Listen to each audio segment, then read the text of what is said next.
You ever have one of those days where you wake up thinking it'll be quiet, feed the goats, check the fences, maybe have a coffee on the porch, and by sundown, you're face to face with a woman in pearls telling you you've got 24 hours to vacate the land your great-granddad carved out of the wilderness?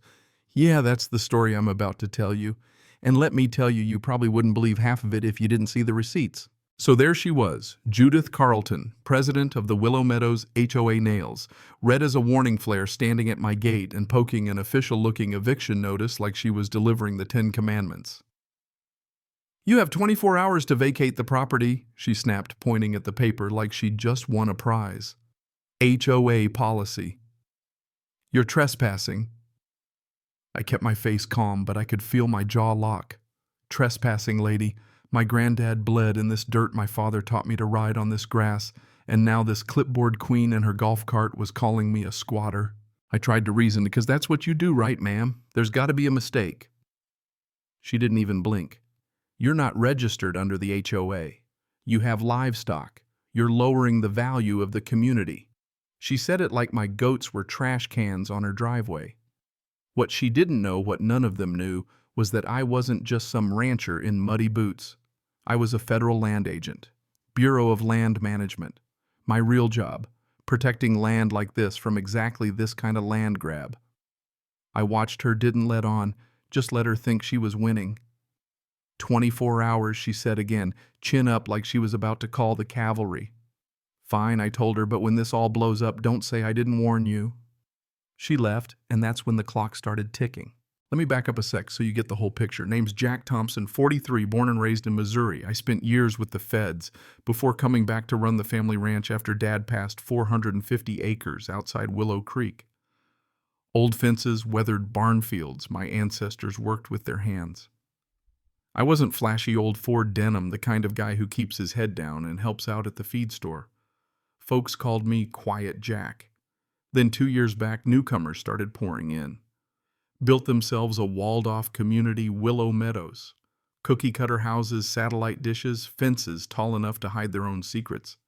And naturally, an HOA with more rules than common sense. At first, they were polite banana bread and all that, asking if I'd like to join. I told them, no offense, but my ranch was here before the sidewalk. They smiled, but it never touched their eyes. Then came Judith, the queen bee herself. She strolled over one day. Little dog in a stroller asked me to remove my old windmill because it was an eyesore. I stared her down and told her, "That windmill pumped water before your street even had a name." After that, the games began. Trash tossed over the fence, passive-aggressive notes, even a fine for having livestock visible from the street. I laughed it off. There's no way their HOA rules could reach me, but they wouldn't let it go. One morning I found survey flags on my property. They were literally moving their boundary line right into my land. I told the construction crew to get lost, flashed my federal badge for good measure. They scattered, but that didn't stop Judith and her cronies. Next came the eviction notice pinned to my gate with a signature worthy of a dictator. I called the number. "Don't worry." "Jack," she purred, "you can fight it, but we're already filing with the county." She hung up before I could laugh in her face. They hadn't done their homework. They didn't know. My property's federal adjacent, didn't know the law. Didn't know I was the law. I decided to let them keep digging their own grave. Then Frank from the feed store, good man, always has the best coffee, gave me a heads up. Judith was telling everyone she'd turn my place into a community equestrian park. And then it clicked. This wasn't about goats or aesthetics. They wanted my water. My springs are the real gold out here, especially in a dry summer. Developers must have seen it, promised Judith a fat bonus if she cleaned up the neighborhood. So I started collecting receipts, old deeds, maps, satellite photos, and every official report I could dig up. I also paid a visit to the sheriff, a hunting buddy of Dad's. He said, "Jack, if they step foot on your land again, document everything." That's when I set up cameras, real ones, federal issue. Just 4 nights later, guess who showed up? Judith and her board sneaking around with measuring wheels marking plots under cover of darkness. I got the footage, timestamps, the works. Next morning, Judith returned with a pack of suited men. One of them cold eyes, no HOA pin. "You have 24 hours to vacate the property," she repeated, and the cold-eyed man handed her a folder. Inside, eviction filings, stamped and signed. "You're ordered to vacate by noon tomorrow. Failure to comply may result in law enforcement intervention." I flipped through the pages, then grinned. This isn't even legal. You filed this on land you don't own, and that parcel number's federal. Judith turned pale but still tried to bluster, said something about the planning commission. I didn't show my badge. Not yet. Let them climb higher before I cut the rope. That night I called a buddy, Agent Lel, at the bureau. He laughed. They picked the wrong cowboy. Keep the receipts. And I did. But Judith doubled down, throwing up a huge sign, coming soon, Willow Meadows Nature Preserve, already marketing my land. Then 2 a.m. trucks with no plates showed up, men burying pipes to siphon my springs. I filmed everything and sent it to Lel. The next day in town, Frank slid me the newspaper New Community Project donated by an anonymous member. There's a picture of Judith and that cold-eyed man shaking hands in front of my field. Donated. Right, I went straight to the local paper, showed the young reporter Emily Vargas the real story. That's when the fire hit. My field was ablaze. Someone said it. I fought it off with a shovel and a prayer until the fire trucks came.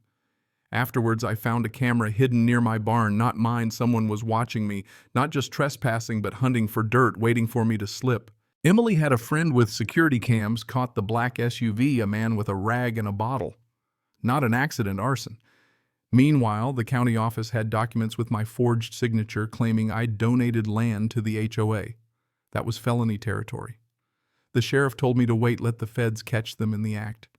But that night, a black truck rammed my water tank, tore through the fence deliberate. They were done playing by the rules. So I took all my evidence binder, thick as a phone book badge, up front and drove straight to Judith's house. She answered the door, tried to act smug, but when I showed her my badge, her mouth dropped. Then behind me, Bishop and 2 other men in dark windbreakers. Bishop's voice oily as always. Quite the dramatic entrance, Mr. Thompson. I told him, this is your last warning. His eyes flickered, then Lel and the federal team rolled up. Ronald Bishop, we'd like to ask you a few questions regarding federal land misappropriation. Within 10 minutes, Judith was in cuffs.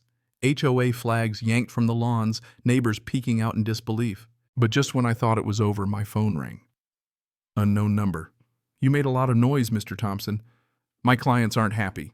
This isn't finished. Calm voice, too calm.